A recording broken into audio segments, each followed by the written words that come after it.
Nothing is more difficult than hunting the hunter of man.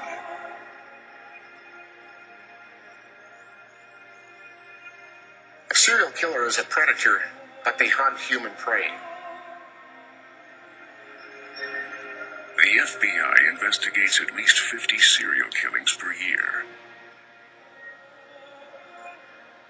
They have fantasies that drive them to violence, and they kill and kill again. Who becomes a victim is determined by only one thing: the mind of the serial killer.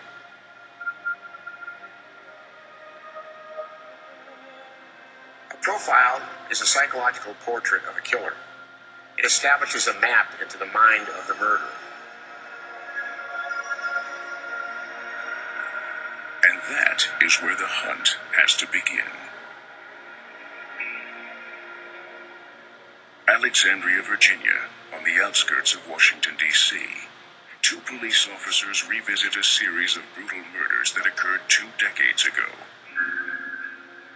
The first case that occurred, the body was found in a drain area.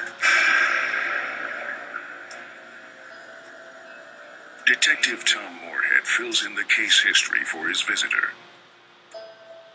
The second one was reported missing, and it was 6 weeks before we found her. Her automobile was found right away.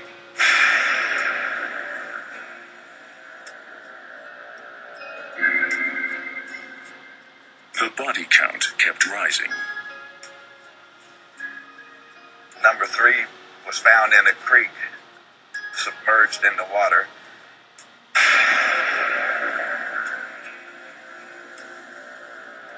So there's a sexual assault on all those. After the autopsy, fluids were sent to the lab, and it indicated that they had been raped. The details of the killings were so gruesome they shocked even seasoned investigators. There was 2 that was stabbed. One had been missing for about 6 weeks. She had been stabbed somewhere at 20 times to the upper part of her body. The medical examiner had said it's an indication of overkill, which is a lot of times they're acting in sort of a frenzy. 5 women. 3 of them died in just 1 month. At that particular point, we had no idea who it was. So we were just wondering how long would it be for the next one. What makes a man kill his fellow man? There are no easy answers, but Robert Ressler has made it his mission to find them. The emerging profile of a profiler. Robert Ressler began his career as a military investigator for the U.S. Army. He was stationed in Europe and the Far East. In the Army, he learned how to catch criminals. I became convinced that understanding the motives of the killer would ultimately make me better at catching them. So I started studying psychology and continued as a criminal investigator. Upon leaving the Army, Robert Ressler was looking for a way to achieve his goal. I wanted to work for the best, and that was the FBI. Here I thought I could combine my knowledge of criminal behavior and psychology.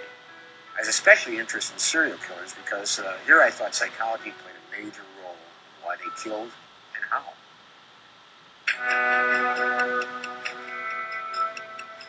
When Ressler joined the Bureau in 1970, his interest in modern psychology was frowned upon. The FBI was a place where hard evidence counted. Despite the internal opposition, Ressler formulated a plan to study the behavior of serial killers. He called it profiling.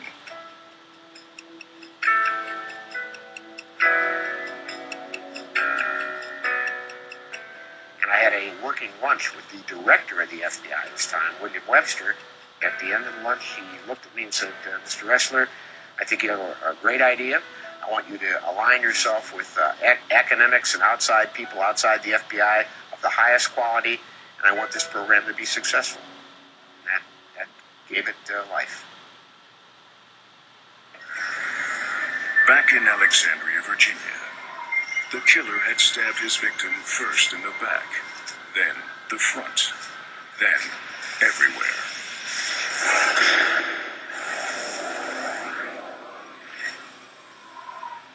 The morgue.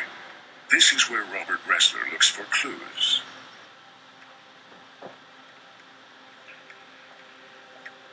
Each time I walk into a room like that, I'm afraid I'm going to see something worse than I've ever seen before. I figured out very early that there are two types of serial killers, and that's organized and disorganized. Just by looking at the crime scene and how the bodies are found, I can establish a pretty good basis for a profile. Detective Moorhead tells Ressler that all victims were found completely dressed, yet they had all been raped before they were killed. If they're dressed properly, I would say that the killer has ordered them to dress themselves. If they're dressed improperly, then it would indicate the killer dressed them after death. So whether or not they were dressed by themselves or whether or not they were dressed by the killer becomes, again, another look into the killer's mind. Ressler notes this telling detail. If the killer was able to instruct the women to dress, this would suggest somebody who was in control of his own senses, enough to plan the kill. An organized mind at work. This is how it always begins. Picking up the scent, beginning to track the serial killer. On a very personal level, I just wonder, what is this force that takes a hold of a person and pushes them over the edge? Robert Ressler has been on the trail of this evil ever since he was 9 years old. Catch me before I kill more. I cannot control myself. Scrawled with lipstick on the wall by a desperate killer. Chicago, 1946. A city gripped by fear. The chilling words of America's first modern serial killer captured the imagination of the entire country. 2 women, brutally murdered, found in carefully arranged settings. The killer had even bandaged the mortal wounds, as if ashamed of what he had done.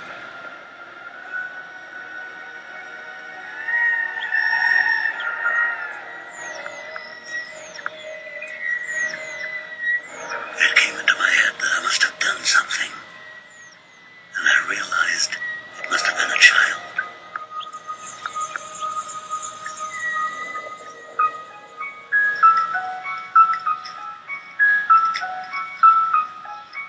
The northwest side of Chicago. This is where Robert Ressler grew up. So it's good to be back in Chicago. He still stays in touch with his old friend Philip Kozlowski. Together, they roamed the neighborhood streets when they were boys. It was a long, hot summer when the string of bizarre killings known as the Lipstick Murders shook the city. The boys were so intrigued, they formed their very own detective agency. Their mission? To catch the Lipstick Murderer. The whole idea came from some movie that we had seen where kids were detectives, and we decided we were going to do Could have been, right. There was a lot of cloak and dagger involved with this, the kind of the false beards and the dark glasses, which of course no proper spy operation could be without.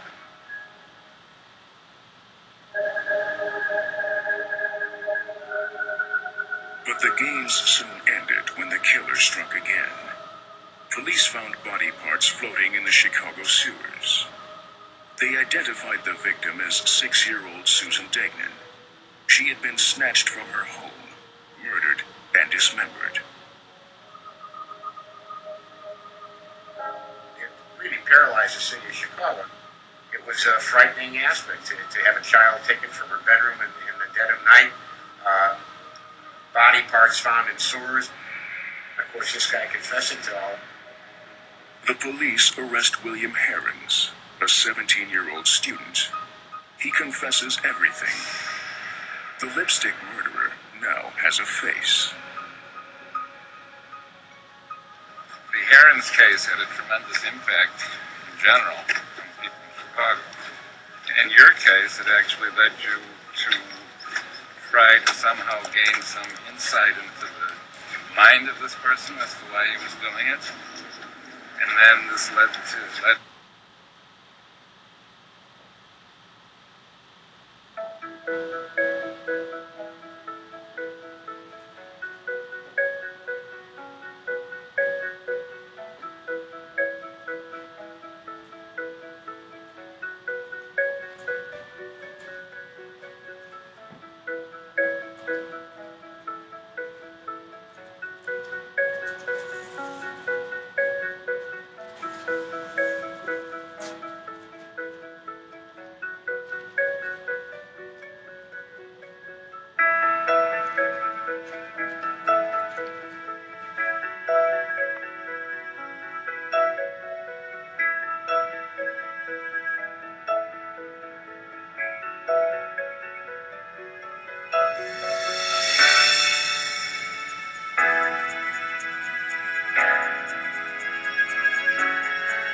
Welcome back, everyone.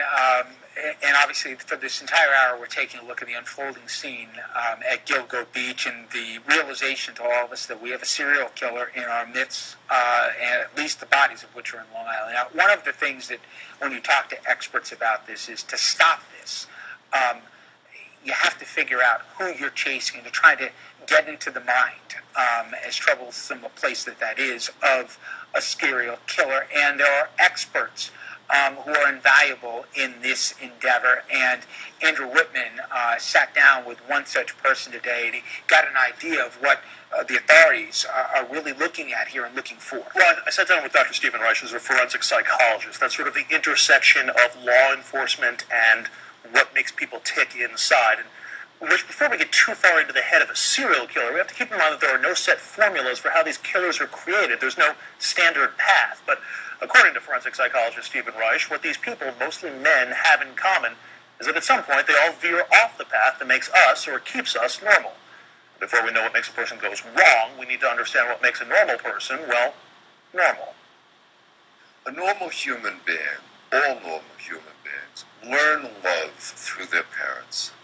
As a child, all you have to do is walk through Central Park. All you have to do is walk through any playground, and you will see mothers and fathers tussling their children's hair, being tender with them. And this is the way a normal human being learns to love. They learn to know what love is, and they learn to know what it feels like to be loved. But when a person does not learn or experience that normal love, Dr. Reich says they seek gratification in other ways. Some will turn to prostitutes for the connections they cannot generate on their own. 99.99% of those men who are doing that are doing it because there's no sexual outlet with a woman, and therefore they're paying for that sexual outlet. And from there, those desires expand. This continuum is a sadomasochistic continuum, where the component is power. The role is therefore not merely sexual gratification or sexual discharge, but to have power over another human being. There can be, on the lower end of the continuum, acting out various roles of bondage, of putting a woman in handcuffs, but where the role is to demonstrate, I have power, I am powerful, you are weak, you are nothing. Most of those relationships might end in dominance games. If we go up the scale, we can go up to hitting a woman and beating her and punching her and whipping her. Again, the need for power is ever greater. Do you see how strong I am? I have brass knuckles. Do you see you're bleeding? You are weak. Do you see what I can do for you? Therefore, the power begins to dominate over the sex urge, although there is a fusion between the power and the sexual desire. Now, if you take this to the ultimate degree, the ultimate power that one human being has over another human being is the ability to kill that person. Do you see, I am so strong, I am so supreme, I am so powerful, I am going to play God. I am going to deprive you of your life. I am going to kill you. Because there's a marriage between the sexual desire and the desire to dominate and have power over another human being. I'm not saying that that person necessarily at that moment is sexually aroused. I'm not saying at that moment the person necessarily has an erection. What I am saying is that the whole component, the whole, is a wonderful word, the whole gestalt, the whole fullness of the experience is infused with eroticism, rage, and violence. The further and further away from normality someone is, the more and more they may need an extra kick to demonstrate something. Then there is the terror a serial killer spreads, in part because they live among us for so long without getting caught. The identification of are they a likely candidate to do something usually isn't so hard, and I don't think you have to be a professional to be able to do it. Most people, when there are interviews after the event, someone is caught and they go to the neighbor's home and they say, did you ever know that John Jones, did you ever have a feeling? And even a lay person, most people say yes. We always knew.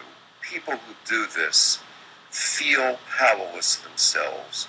Most people who do this, when there is an autopsy, so to speak, of the person who has done it after the event, it's discovered that they themselves were abused profoundly in childhood. Therefore, they never learned what love is. But there is a large gap, a Grand Canyon gap, between identifying such people and getting them to effective treatment. Despite what most of us believe or what we see in the movies or on TV, most serial killers, Dr. Reich says, do have consciences. It's just that the voice that says this is wrong doesn't always get through. No person who has a functioning superego, a functioning conscience, can possibly do any of this. If you do not have a functioning conscience, then you can be proud, because you have nothing built into you internally to say, my God, what you just did, That's the worst thing a human being can do to a human being. So the issue of pride, someone without a conscience, someone who feels powerless, who does not have the capacity to generate normal relationships. Hi, honey, I'm home, I missed you, how are the kids? Someone who doesn't have that is reduced to having pride. I just killed another human being. That makes me a big deal. So what, if anything, can we do to stop the next serial killer before he strikes? There is an awful lot of help available. Most teachers are pretty good at identifying a disturbed adolescent and trying to get them into the high school counseling service, or even below that. Yes, the more care there is out there, the more treatment you can give more people with a big butt. And that is the people who need it the most are always the least likely to go and get it. Dr. Reich says there's no way to know how violent a person on a deviant path might get or how violent they'll be to begin with. Some will follow the path from prostitution to kinky sex to actual violence and then murder. Others start with violence or with an actual killing, and some will start down that path and stop before they reach a point of no return. Another reason why just knowing someone's potential tendencies is often still not enough to stop something terrible from happening. Rich? Thank you very much, Andrew.